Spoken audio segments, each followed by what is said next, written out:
Bonjour à tous, bienvenue au groupe Centre Delta 20 sur 20.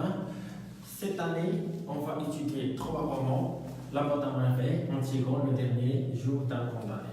Tout d'abord, on va commencer par La boîte à merveille. En ce qui concerne la préparation de l'examen régional, on commence d'abord par La boîte à merveille. Je vais laisser la parole à Khadija Sabil pour faire la présentation et puis faire le résumé du chapitre 1. Tu peux commencer s'il vous plaît? Bonjour. La boîte à merveille est un roman autobiographique. Le mot autobiographie se compose de 3 racines grecques. Auto, c'est soi-même, bio, c'est vie, et graphie, c'est écriture. C'est un récit rétrospectif écrit en prose qu'une personne réelle mit l'accent sur sa vie individuelle. Le courant littéraire de la boîte à merveille est la littérature maghrébine à l'expression française. La boîte à merveille est écrite par l'écrivain marocain Ahmed Safraoui, qui est né en 1915 à Fès et décédé le 25 février 2004 à Rabat. Parmi ses écritures, on trouve Le chapelet d'ombre et la maison de servitude, et bien sûr la boîte à merveille. Ahmed Safraoui a écrit la boîte à merveille en 1952 et il l'a publié en 1954. Pendant cette époque, le Maroc a été sous la colonisation française depuis 1912. La boîte à merveille se compose de 12 chapitres. Maintenant, on va commencer par le premier chapitre. Ahmed Safraoui a commencé son roman par les descriptions de sa solitude. Quand il a dit que le soir, quand tout dort, les riches dans leur chambre de couverture et les pauvres sur les marches des boutiques ou c'est les porches de palais, lui, il ne dort pas, il songe à sa solitude. Cette phrase nous montre que sa solitude n'est pas nouvelle, mais il est ancienne. Après, il va nous décrire un petit garçon de 6 ans. C'est qui cet enfant? C'est lui-même. Mais Sidi Mohamed, il a utilisé le 3e personne du singulier pour décrire cet enfant quand il a dit « Je vois au fond d'une impasse que le soleil ne visite jamais ». Un petit garçon de 6 ans dressait un petit piège en fil de cuivre pour attraper un moineau. Il désire tant ce moineau, il ne le martyrisera pas, il ne le mangera pas, mais il veut en faire son compagnon.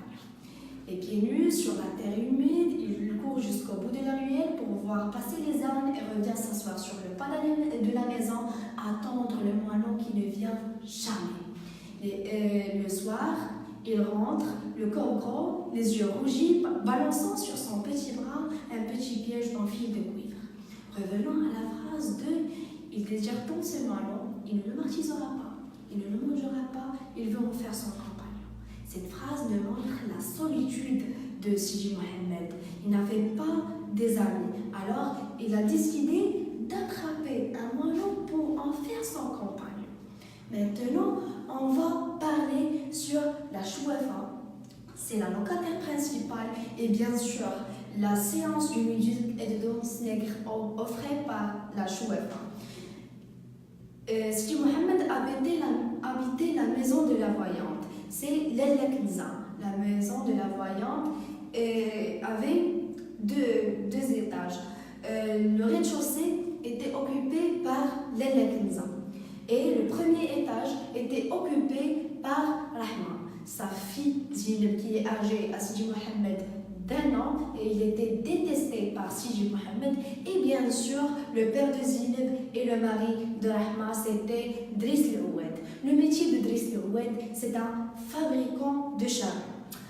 Maintenant, passons au 2e étage. Le 2e étage a été occupé par la famille de Sidi Mohamed, la mère de Sidi Mohamed Zoubida, le père de Sidi Mohamed Abdeslam et bien sûr Sidi Mohamed. L'autre pièce, on trouve Fatma Bziouia et son mari Hillel. Hillel est un jardinier. Les 2 fenêtres de la famille de Sidi Mohamed et Fatma Bziouia et son mari faisaient vis-à-vis et donnaient sur le patio, un ancien patio qui depuis longtemps ses carreaux perdu leur émaux de couleur parce qu'il était lavé d'un grand eau, parce que ça donne une bonne impression à les clientes et l'impression du paix et de netteté. Et bien sûr, les genoux aimaient la propreté. Les Kenza ne travaillaient pas tous les jours. Mais brusquement, il vient la morte saison. La morte saison, c'est quelques mois, on ne sait pas combien de mois, mais quelques mois que les femmes cessaient de visiter la Chouafa. Alors, la Chouafa a décidé de s'occuper de sa propre santé et de dévoiler les mots que sa science ne peut pas savoir. C'est ça. Alors, Sidi Mohamed, ensuite, il va faire une comparaison entre lui et les autres enfants. Mais d'abord, il veut décrire sa mémoire et il va dire que sa mémoire était une cire fraîche.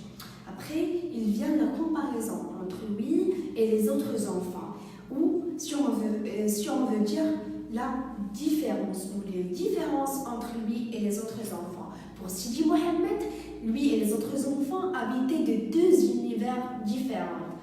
Lui, il aimait le monde invisible. Il avait un penchant sur le rêve, mais les autres enfants, il aimait le monde visible. Sidi Mohamed, il aimait savoir, connaître, mais les autres enfants, il aimait seulement imiter les autres. Maintenant, il vient le récit de Abdullah l'épicier sur les exploits d'un roi magnifique qui vivait dans le pays de lumière, le pays de fleurs et de parfums. Sidi Mohamed désirait de faire un pacte avec les puissances invisibles. Maintenant, il va nous dire le récit de son père sur le paradis. Le paradis, et pour y renaître, il fallait d'abord mourir, mais se tuer était un grand péché. Alors, Sidi Mohamed n'avait qu'une seule solution, c'est d'attendre de mourir. Maintenant, Sidi Mohamed a 6 ans. Il doit d'abord attendre de devenir un homme, ou presque un homme, quand il va avoir l'âge de 10 ans. À 10 ans, il peut consulter les voyantes, il peut parler avec les marchands, il peut tout faire. Maintenant, il va nous décrire la séance du bain mort. Sidi Mohamed déteste la séance du bain mort avec sa mère parce que c'était une longue séance et il déteste cette séance à cause de la promiscuité, l'odeur du péché, le va-et-vient, les femmes gesticulaient et poussaient des hurlements inexplicables. Ils couraient de tous les sens, traînaient leurs seaux. Bon, Sidi Mohamed vraiment déteste les séances de musique, du bain mort. Mais heureusement pour lui, les séances étaient rares parce que sa mère ne voulait point s'embarrasser de lui parce qu'il était un enfant maladroit. Maintenant, on va parler sur les caractéristiques de Lalla Zoubida, ou la mère du narrateur du Sidi Mohamed. Il n'arrête pas les lendemains de la séance du bain mort de imiter les autres voisines, les démarches de telle voisine qu'il n'aimait pas, et de raconter la séance du bain mort. Elle avait un grand succès entre les voisines. Maintenant, on va parler sur la dispute entre Rahma et Lalla Zoubida concernant ou à cause du jour de lessive, c'était le lundi. Le lundi, elle appartenait à Lalla Zoubida, mais malheureusement, Rahma eut l'idée néfaste pour faire sa lessive ce jour-là. Le soir, quand le père de Sidi Mohamed, Abdeslam, entrait à la maison, Lalla Zoubida a commencé de lui dire ou raconter sur la dispute entre elle et Rahma.